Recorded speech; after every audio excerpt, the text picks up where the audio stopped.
Welcome to the March edition of This Month in Payroll. I'm Claire Soccio, a partner in PwC's Payroll Advisory and Operations practice.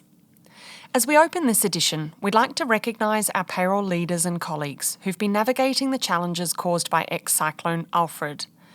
The unpredictable conditions put payroll business continuity plans to the full test, and the high volume of leave requests and adjustments challenged the capacity of payroll teams. Perhaps a timely reminder for all employers to review and test the effectiveness of their BCP for payroll, making sure that arrangements are in place to enable the seamless continuity of payroll despite unavoidable interruptions to business as usual. Now to this month, which will focus on the release of draft Payday Super legislation, upcoming changes to lump sum e-reporting, and the proactive management of long service leave. Let's begin with the big news. The long-awaited release this month of the draft Payday Super rules, which will introduce significant reform to the superannuation guarantee framework from the 1st of July 2026.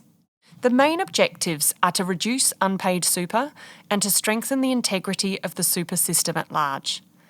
Benefits and efficiency should flow to employers, but this is a significant change which will require dedicated resources and careful planning and preparation. Under the new regime, employers will need to meet 3 key obligations to avoid a superannuation guarantee charge liability.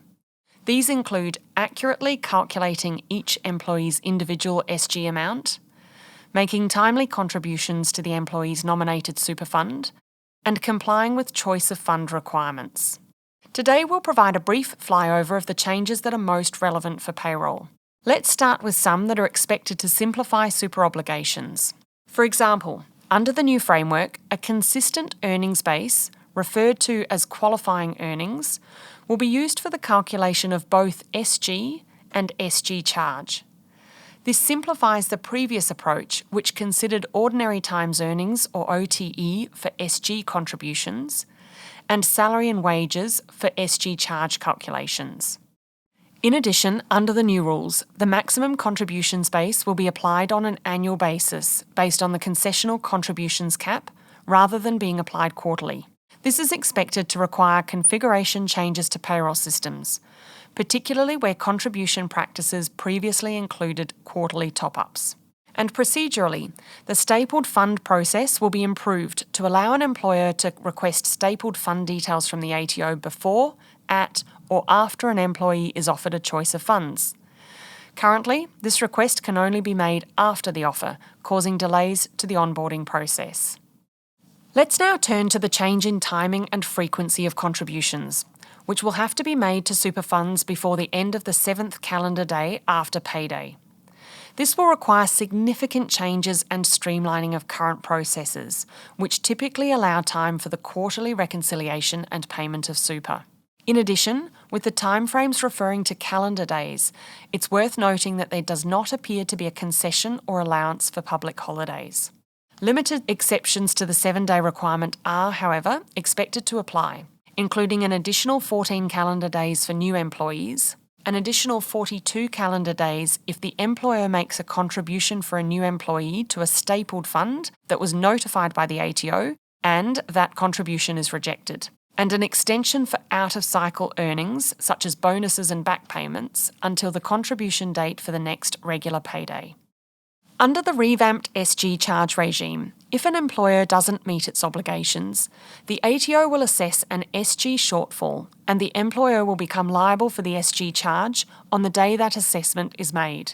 The ATO will be able to issue this assessment in response to a voluntary disclosure, or, in a new development, the ATO will be able to independently use data sources, such as single-touch payroll and super fund reporting, without relying on submissions or statements from the employer. The ATO can only independently assess an SG shortfall if the employer has not already lodged a voluntary disclosure statement. So the proactive and prompt identification, correction and disclosure of any shortfalls by employers themselves will be key to maintaining a positive compliance record. Now to the administration charge. The current SG charge regime imposes a static $20 per employee per quarter administration charge. The proposed law introduces a significantly different model, which incentivises employers to proactively monitor and correct their compliance.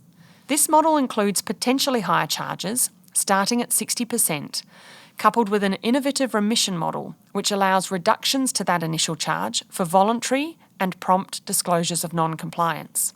In a couple of simple examples, an initial 60% administrative uplift amount could be reduced by 40% if it results from an employer's voluntary disclosure that was made within 30 days of the relevant payday, and by a further 20% if there have been no ATO-initiated assessments in the prior 24 months. Now, only SG errors identified and remediated from 1 July 2026 will be relevant for this purpose.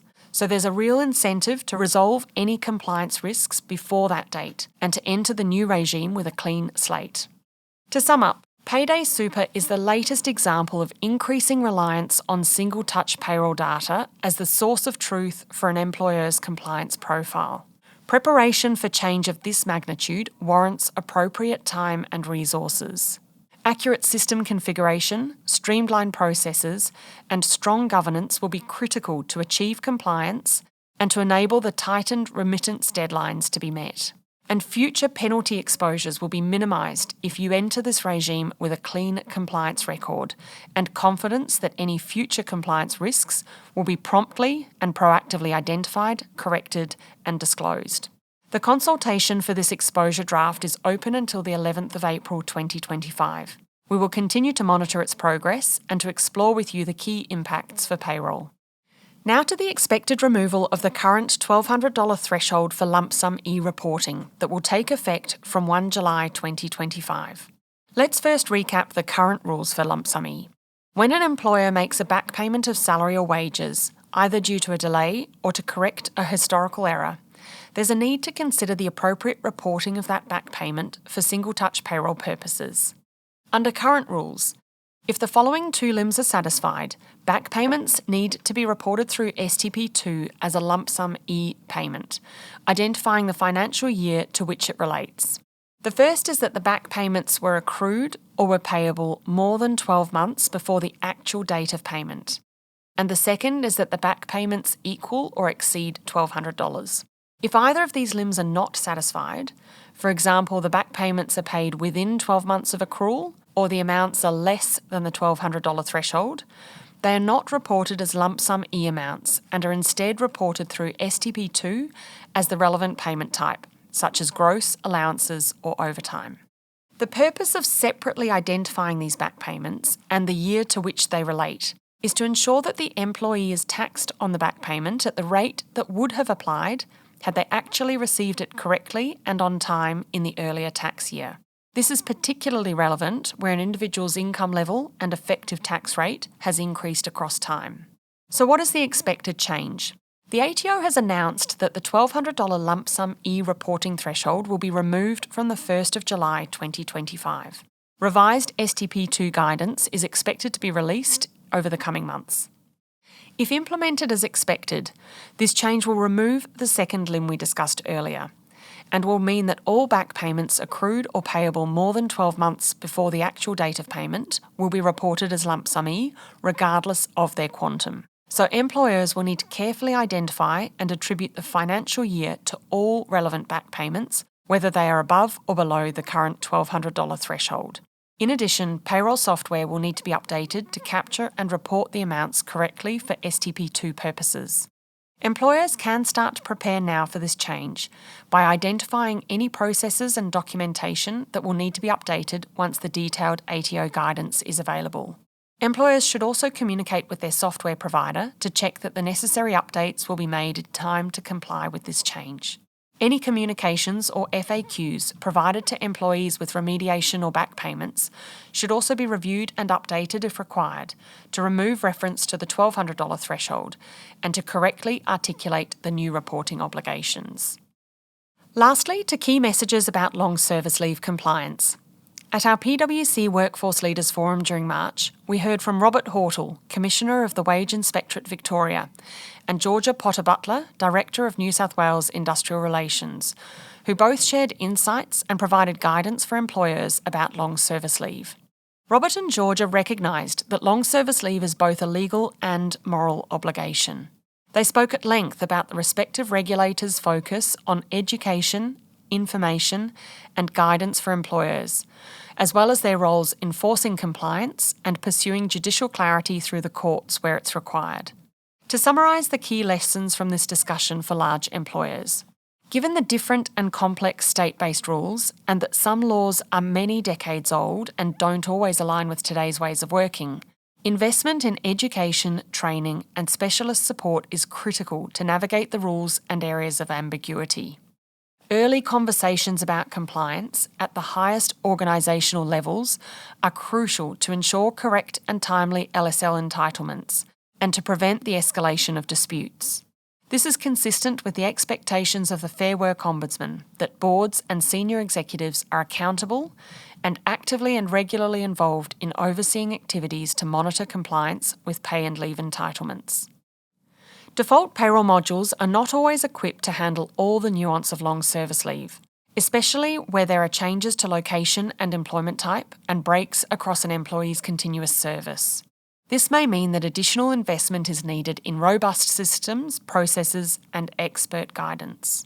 And the importance of record keeping was discussed at length, both in terms of the challenges of incomplete and imperfect historical records and the need to build complete data sets moving forward. Employers need to take proactive steps to compile these complete sets and to identify and address any gaps in historical records to allow timely and accurate calculations when an employee takes or is paid out their long service leave. If you would like to hear the full discussion about this distinctly Australian concept and the steps employers should take to navigate the complexity, you can access the recording of the forum via the link on your page. And that's it for our March edition of This Month in Payroll. If you would like to revisit any of our prior updates, they're available on our website at pwc.com.au/payroll. And if you have any questions or need for support, please reach out to myself or your usual PwC contact. Until next time, have a great month in payroll.